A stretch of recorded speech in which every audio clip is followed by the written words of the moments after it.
realized that the altitude sickness from the previous vlog was not explained in very simple terms. So I made this vlog just to explain what altitude sickness again in simple terms, and I'm going to try to do so.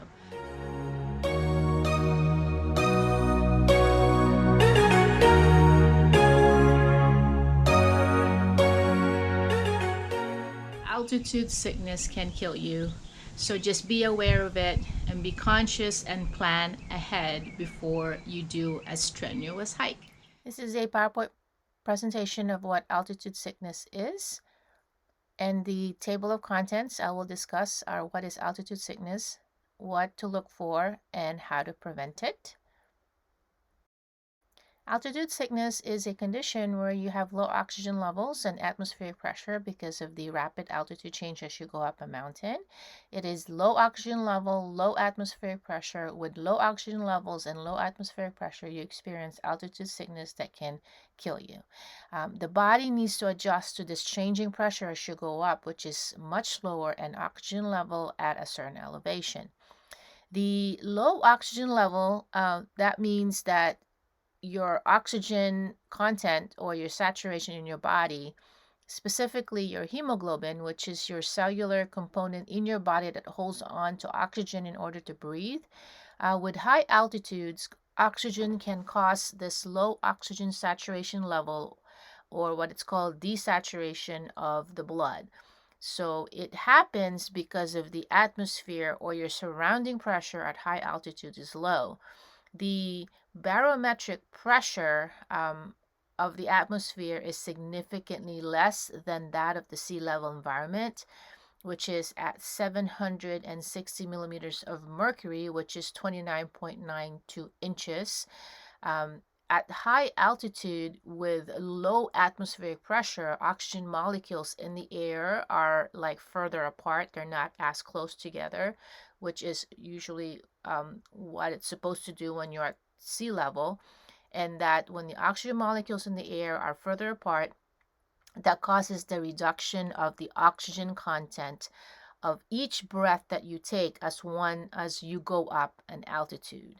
So at a sea level pressure of 760 millimeters of mercury, or 29.92 inches of mercury at sea level, the pressure goes down as you go up an altitude, and that results in decreasing oxygen level you need this oxygen in order to climb effectively. I wanted to put up this chart because this is really interesting. At sea level, the oxygen monitor reading is 21% with a saturation of 21%. And then at 9,000 feet with 2743 meters, it's 14.8% on both oxygen reading and saturation. For this one, it's at 10,000 feet, 3048 meters with 14.3% oxygen reading with saturation of 14.3%. And then as you go up at 22,000 feet, which is 6,705 meters, the oxygen is at 90% at a place called Amadabalam.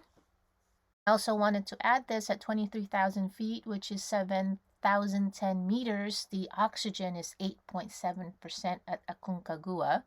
And then as you go up at 30,000 feet, which is 9144 meters at K2, the oxygen is 6.3%. The three major types of altitude illness include acute mountain sickness, the high altitude pulmonary edema, and high altitude cerebral edema. With acute mountain illness, it's usually very common for travelers and trekkers, and onset above altitude of 1,980 meters or 6,500 feet.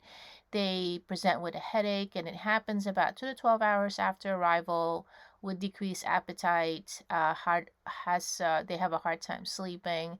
They're tired, and they also will feel nausea. Along with it, they also would experience vomiting sometimes, fast heart rate, pin and needle sensation, and swelling of the extremities. And this resolves within 24 to 48 hours of acclimatization.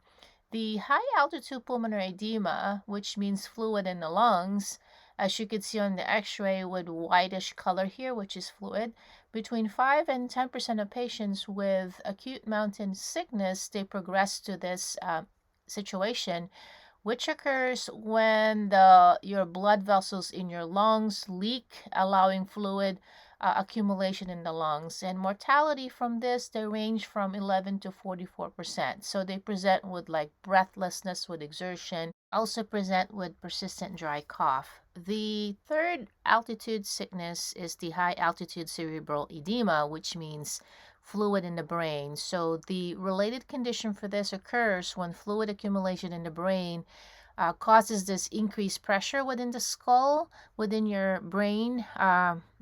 The skull neurological signs such as confusion and coma may be noted, and then it can progress to like weakness, drowsiness, confusion, imbalance on when you walk, headache, which is called ataxia, headache without relief, numbness, and then this is fatal. They have to descend within 24 hours of developing imbalance, otherwise death will result.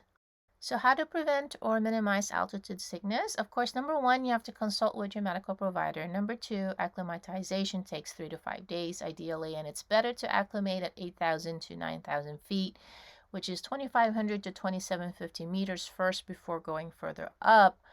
At high altitude, so number three is adequate sleep and rest for a couple days. So at high altitude, the body adapts to this hypoxic state, low oxygen, resulting a high demand on your lungs, your heart, and your blood in the body in order to enhance this availability of oxygen at the cellular level. So it is advisable then that hikers or trekkers have adequate sleep and rest for a couple days prior to going up or summiting.